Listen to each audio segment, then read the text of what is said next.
Hi nerds, light is not just any mechanical wave like sound, it's an electromagnetic wave বা তড়িৎচুম্বকীয় তরঙ্গ।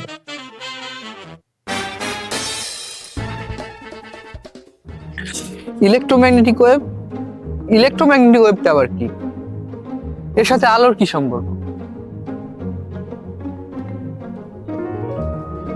Electromagnetic wave is a disturbance that travels through space consisting of oscillating electric and magnetic field perpendicular to each other and to the direction of wave propagation.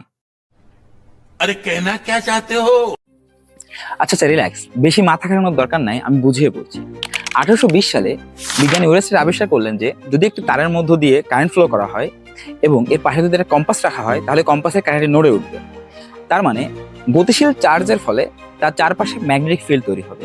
এ থেকে বোঝা যাচ্ছে যে electricity এবং ম্যাগনেটিজমের মধ্যে একটা সম্পর্ক রয়েছে। বিজ্ঞানী জেমস ক্লার্ক ম্যাক্সওয়েল 1861 সাল থেকে 1865 সালের মধ্যে ইলেকট্রিসিটি এবং ম্যাগনেটিজমকে একত্রিত করেন তার ফেমাস ইলেকট্রোম্যাগনেটিজম থিওরির মাধ্যমে এবং ইলেকট্রোম্যাগনেটিজমের 4টা ফেমাস ইকুয়েশন প্রতিপাদন করেন, যে ইকুয়েশনগুলো দেখতে এমন।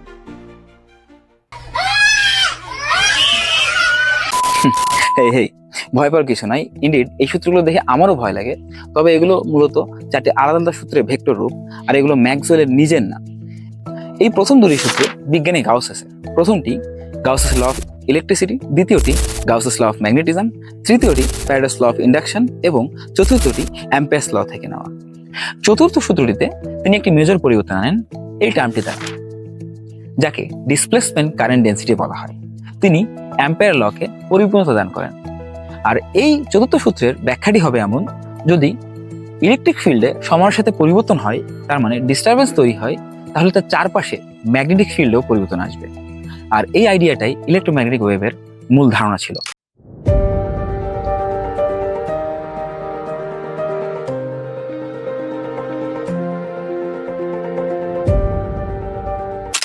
বিষয়টা এমন, যদি আমার হাতে একটি ইলেকট্রন থাকে, তার মানে চার্জ পার্টিকেল, এবং আমি এটিকে গতিশীল করি, তবে এর চারপাশে ইলেকট্রিক ফিল্ডের ডিস্টারবেন্স তৈরি হবে। এই ইলেকট্রিক ফিল্ডের ডিস্টারবেন্স তার চারপাশে ম্যাগনেটিক ফিল্ডের ডিস্টারবেন্স তৈরি করবে, এবং এই ম্যাগনেটিক ফিল্ডের ডিস্টারবেন্স তার চারপাশে ইলেকট্রিক ফিল্ডের ডিস্টারবেন্স তৈরি করবে। এই মিউচুয়াল ডিস্টারবেন্স চলতেই থাকবে, আর এই মিউচুয়াল ডিস্টারবেন্সকেই আমরা ইলেকট্রোম্যাগনেটিক ওয়েভ বলে থাকি। ইলেকট্রিক ফিল্ড এবং ম্যাগনেটিক ফিল্ড একে অপরের সাথে 90 ডিগ্রি অ্যাঙ্গেলে কাজ করে, এবং ইলেকট্রোম্যাগনেটিক ওয়েভের প্রোপাগেশনের দিকও এদের সাথে 90 ডিগ্রি অ্যাঙ্গেলে কাজ করে। তার মানে যদি এক্স অক্ষ বরাবর ইলেকট্রিক ফিল্ড কাজ করে এবং ওয়াই অক্ষ বরাবর ম্যাগনেটিক ফিল্ড কাজ করে, তাহলে জেড অক্ষ বরাবর ইলেকট্রোম্যাগনেটিক ওয়েভ প্রোপাগেট করবে বা সামনের দিকে এগিয়ে যাবে। ইলেকট্রোম্যাগনেটিক ওয়েভ চলার জন্য মেকানিক্যাল ওয়েভের মতো কোনো মিডিয়াম লাগে না। ইলেকট্রোম্যাগনেটিক ওয়েভ ইলেকট্রিক ফিল্ড এবং ম্যাগনেটিক ফিল্ডের মাধ্যমে চলে, যা কোনো ফিজিক্যাল মিডিয়াম না। ফিল্ড নিয়ে আমরা ভবিষ্যতে একটি বিস্তর ভিডিও তৈরি করব। বিজ্ঞানী ম্যাক্সওয়েল এই ইলেকট্রোম্যাগনেটিক ওয়েভের সূত্র প্রতিপাদন করেন এবং এই ইলেকট্রোম্যাগনেটিক ওয়েভের ভেলোসিটিরও একটা সূত্র প্রতিপাদন করেন, যেটা দেখতে এমন। এই সূত্র দিয়ে তিনি ইলেকট্রোম্যাগনেটিক ওয়েভের ভেলোসিটি নির্ণয় করেন, যা 299,792,458 metre per second. And guess what, light স্পিডের যে এক্সপেরিমেন্টাল ভ্যালু সেটাও 299,792,458 মিটার পার সেকেন্ড। আচ্ছা ভাই, আপনি যে ইলেকট্রোম্যাগনেটিক ওয়েভের কথা বললেন, এটার আসলে কি কোনো অস্তিত্ব আছে, নাকি এটা ইথার নামক মিডিয়ামের মতোই কাল্পনিক? আর ইলেকট্রোম্যাগনেটিক ওয়েভের ভেলোসিটি এবং লাইটের ভেলোসিটি সেম হতেই পারে, তাই বলে কি আলো ইলেকট্রোম্যাগনেটিক ওয়েভ? ওয়েল, ইলেকট্রোম্যাগনেটিক ওয়েভের অস্তিত্ব আসলে আছে। বিজ্ঞানী হেনরি হার্জ 1888 সালে তার ফেমাস হার্জ ইলেকট্রোম্যাগনেটিক ওয়েভ এক্সপেরিমেন্টের মাধ্যমে প্রমাণ করেন। তিনি দেখলেন দ্রুত পরিবর্তনশীল চার্জ ইলেকট্রোম্যাগনেটিক ফিল্ডের ডিস্টারবেন্স তৈরি করছে, যাই মূলত ইলেকট্রোম্যাগনেটিক ওয়েভ। তিনি যে এক্সপেরিমেন্টটা করেছেন তার ব্লক ডায়াগ্রামটি এমন। এখন আমরা এই এক্সপেরিমেন্টের মাধ্যমে প্রমাণ করব যে ইলেকট্রোম্যাগনেটিক ওয়েভের অস্তিত্ব আছে, এবং তার সাথে জেনে নেব যে কিভাবে ইলেকট্রোম্যাগনেটিক ওয়েভ প্রডিউস হচ্ছে।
ব্লক ডায়াগ্রাম অনুযায়ী আমরা এক্সপেরিমেন্টাল সেটআপ তৈরি করার চেষ্টা করেছি, যেখানে এই টাওয়ারটা ট্রান্সমিটারের কাজ করবে এবং এই টাওয়ারটা রিসিভারের কাজ করবে,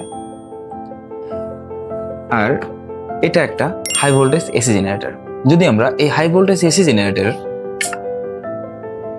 এই ট্রান্সমিটারের দুই প্রোবের মধ্যে কানেকশনটা দিই, তাহলে থিওরি অনুযায়ী এখানে ইলেকট্রোম্যাগনেটিক ওয়েভ তৈরি হবে এবং ইলেকট্রোম্যাগনেটিক ওয়েভ এখান থেকে এনার্জি এই রিসিভার পর্যন্ত নিয়ে যাবে এবং এই যে ছোট লাইটটাকে জ্বালিয়ে তুলবে।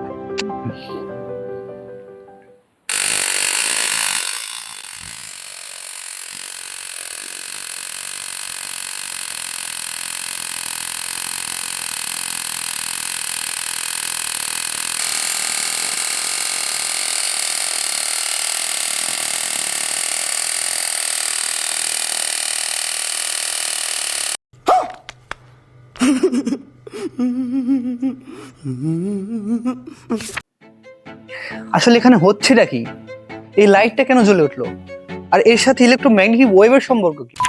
এক্সপেরিমেন্টে আমরা এই ব্যাটারি দ্বারা ডিসি ইনপুট দিচ্ছি, যা এই হাই ভোল্টেজ অসিলেটর এসি বা অল্টারনেটিং কারেন্টে ট্রান্সফার করে দিচ্ছে, যার ফ্রিকোয়েন্সি 15 কিলোহার্টজ থেকে 25 কিলোহার্টজ পর্যন্ত হয়ে থাকে। তার মানে প্রতি সেকেন্ডে 15 থেকে 25,000 বার এসি কারেন্ট ফেজ শিফট করবে, আর যার কারণে ইলেকট্রোম্যাগনেটিক ওয়েভ তৈরি হবে। আচ্ছা, আমরা একটু এলাবোরেট করে বোঝার চেষ্টা করি। এখানে যে স্পার্কটা তৈরি হচ্ছে তা এই দুই টার্মিনালের মধ্যে হচ্ছে। এখন এই একটি টার্মিনালকে এ এবং অপর টার্মিনালকে বি ধরি। এসি কারেন্টের ক্ষেত্রে একটি টার্মিনাল স্থির থাকে এবং অপর টার্মিনালটি প্রথমটার তুলনায় একবার পজিটিভ পোটেনশিয়াল ডিফারেন্স তৈরি করে এবং আরেকবার নেগেটিভ পোটেনশিয়াল ডিফারেন্স তৈরি করে। মনে করি এ টার্মিনালটি যদি স্থির থাকে, তবে বি টার্মিনালে একবার plus 400 kilo volt potential difference তৈরি হবে এ টার্মিনালের তুলনায়, এবং আরেকবার বি টার্মিনালে minus 400 kilo volt potential difference তৈরি হবে এ টার্মিনালের তুলনায়। তাহলে একবার ইলেকট্রন এ টার্মিনাল থেকে বি টার্মিনালে যাবে এবং আরেকবার বি টার্মিনাল থেকে এ টার্মিনালে যাবে। আর আমরা ম্যাক্সওয়েলের ফোর্থ ইকুয়েশন থেকে দেখেছি যে অ্যাক্সিলারেটিং চার্জ তার চারপাশে ইলেকট্রিক ফিল্ডের ডিস্টারবেন্স তৈরি করে, যার ফলে ইলেকট্রিক ফিল্ড তার চারপাশে ম্যাগনেটিক ফিল্ডের ডিস্টারবেন্স তৈরি করে এবং ইলেকট্রোম্যাগনেটিক ওয়েভ তৈরি হয়, যা সামনের দিকে প্রপাগেট করে। এখানে ট্রান্সমিটার টাওয়ারের স্পার্ক গ্যাপে ইলেকট্রোম্যাগনেটিক ওয়েভ তৈরি হচ্ছে এবং এই ইলেকট্রোম্যাগনেটিক ওয়েভ স্পার্ক গ্যাপ থেকে এনার্জি এই লাইট বাল্ব পর্যন্ত নিয়ে যাচ্ছে, যা লাইট বাল্বটিকে জ্বালিয়ে তুলছে। বিজ্ঞানী হার্টজ এই ইলেকট্রোম্যাগনেটিক ওয়েভ নিয়ে ফার্দার কিছু এক্সপেরিমেন্ট করলেন, যেমন পোলারাইজেশন, স্ট্যান্ডিং ওয়েভ, রিফ্লেকশন, রিফ্রাকশনের মতো কিছু এক্সপেরিমেন্ট, যা ওয়েভ এবং আলো দুইটারই বৈশিষ্ট্যের সাথে মিলে যায়। So according to Maxwell's theory of electromagnetism and Henry Hertz's experiment, light is an electromagnetic wave. Hold up. Wait a minute. তাহলে আইনস্টাইন কেন নোবেল পুরস্কার পেয়েছিলেন? What?